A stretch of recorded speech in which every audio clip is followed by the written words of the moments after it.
Hello guys, welcome to Vyas academy online classes. Sanskrit विषय के अंदर हम ग्रामर पढ़ रहे हैं। अभी आज मैं आपके सामने एक नया टॉपिक स्टार्ट करूंगा। देख सकते हैं टॉपिक जैसा कि मैंने यहाँ पर बोर्ड के ऊपर लिखा है, अनुवाद प्रकरण। अनुवाद यानी कि ट्रांसलेशन। ट्रांसलेशन का मीन्स ये होता है, आपके एग्ज़ाम में भी आते हैं कि कोई सेंटेंस दिया हुआ होता है, उसको अन्य भाषा में अनुवाद करना है, उसका ट्रांसलेशन करना है। तो जैसा कि हम संस्कृत विषय पढ़ रहे हैं और संस्कृत के अंदर आप देखते हैं कि मोस्ट ऑफ क्वेश्चन होते हैं या कोई पैराग्राफ होता है तो वो हिंदी में आता है। हमें उस हिंदी वाले सेंटेंस को या वाक्य को संस्कृत में लिखना होता है। ठीक है, तो हमारा जो टॉपिक है वो यही है, अनुवाद प्रकरण। जैसा कि देख सकते हैं आप, हिंदी वाक्यों को संस्कृत में अनुवाद करना।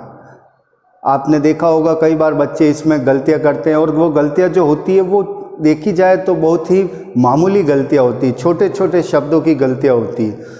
अगर हम उन गलतियों में सुधार करें तो हमारा जो वाक्य का अनुवाद होगा वो बहुत ही परफेक्ट होगा, अच्छा होगा।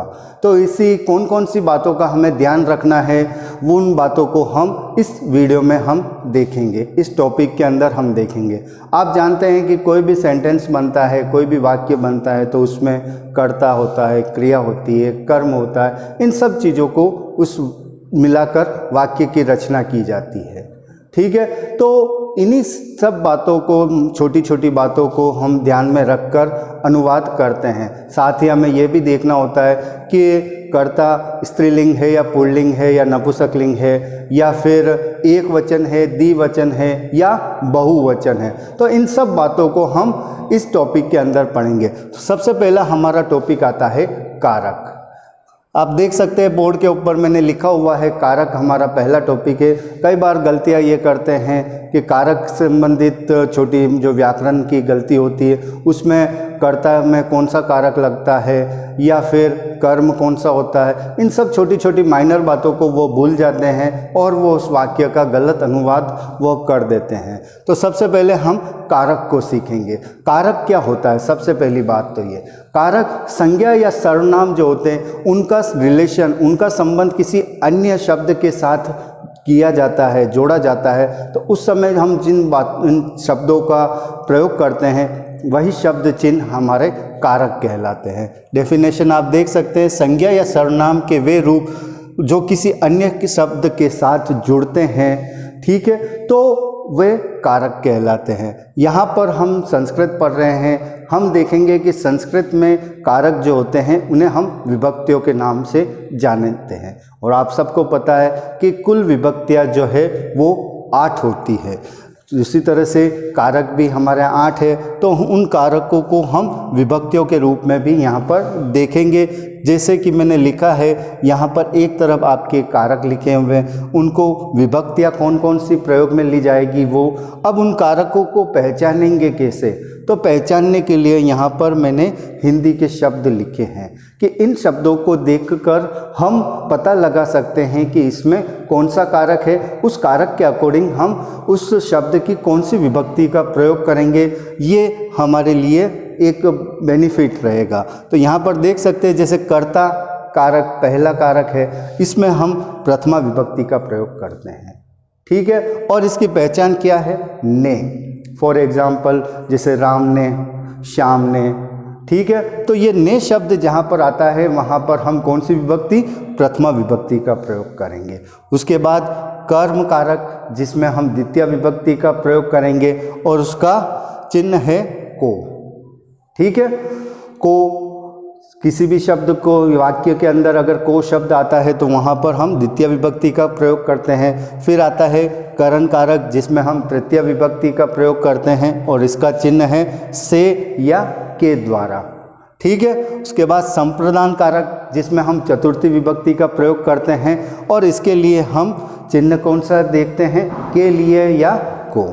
ठीक है, फिर नेक्स्ट आप देख सकते हैं अपादान कारक, जिसमें हम पंचमी विभक्ति का प्रयोग करते हैं और इसमें भी से शब्द का प्रयोग किया जाता है। अब आप देखेंगे से तृतीय विभक्ति में भी प्रयोग में लिया जा रहा है और पंचमी विभक्ति में, तो दोनों में अलग अलग भाव है। यहाँ पर से अलग होने के भाव में से का प्रयोग किया जाता है। जैसे मान लो कोई एक चीज़ किसी दूसरी चीज़ से अलग होती है, फॉर एग्जाम्पल जैसे पेड़ से पत्ता गिरा, तो पत्ता जो है वो पेड़ से क्या हो रहा है, अलग हो रहा है। ठीक उसी तरह से अश्व से घुड़सवार नीचे गिर गया, ठीक है, या घोड़े से घुड़सवार नीचे गिर गया। तो यहाँ पर से शब्द जो आ रहा है वो किस रूप में आ रहा है, अलग होने के भाव में।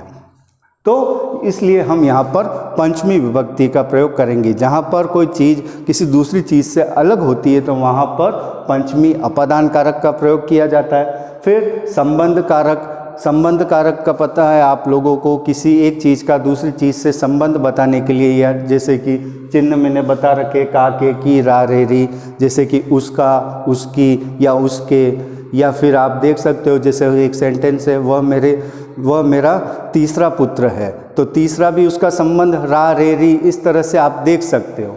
ठीक है। फिर आता है अधिकरण कारक। अधिकरण कारक में हम सप्तमी विभक्ति का प्रयोग करते हैं और इसमें में या पर शब्दों का जो चिन्ह है उनका प्रयोग किया जाता है। जैसे टेबल पर पुस्तक रखी है, ठीक है, या गिलास में पानी भरा है, तो वहाँ पर हम कौन से कारक का प्रयोग करेंगे, अधिकरण, और विभक्ति होगी कौन सी, सप्तमी विभक्ति। सप्तमी विभक्ति के जो शब्द होंगे उनका प्रयोग यहाँ पर में और पेश चिन्हों को देखकर किया जाएगा। फिर आता है संबोधन। संबोधन का मतलब आप सब जानते हैं, हम जब किसी सामने वाले को पुकारते हैं या आवाज़ लगाते हैं, हे, अरे, भो, तो इन तरह के जो चिन्ह होते हैं वहाँ पर हम संबोधन कारक और विभक्ति अपनी संबोधन विभक्ति का प्रयोग करते हैं। यहाँ पर देख सकते हैं, जैसे मैंने एक एग्जाम्पल लिखा है, राम ने रावण को मारा। अब आप इसमें देख सकते हैं ने, को और से, ये अपने पास तीन चिन्ह हैं जिनसे हम पता लगा सकते हैं कि इन पदों में कौन सा कारक आ रहा है। तो ने, राम ने, तो कर्ता कारक सबसे पहले यहाँ पर देख सकते हैं आप, इसमें कर्ता कारक, ठीक है। उसके बाद रावण को आपने आता है द्वितीय विभक्ति यानी कि कर्म कारक। उसके बाद बाण से, किसके द्वारा मारा उसको, बाण से, यानी कि तृतीय विभक्ति यानी कि करण कारक। तो इस प्रकार से राम प्रथमा विभक्ति का प्रयोग किया जाएगा, उसके बाद रावण द्वितीय विभक्ति का प्रयोग किया जाएगा और बाण से तृतीय विभक्ति का प्रयोग किया जाएगा।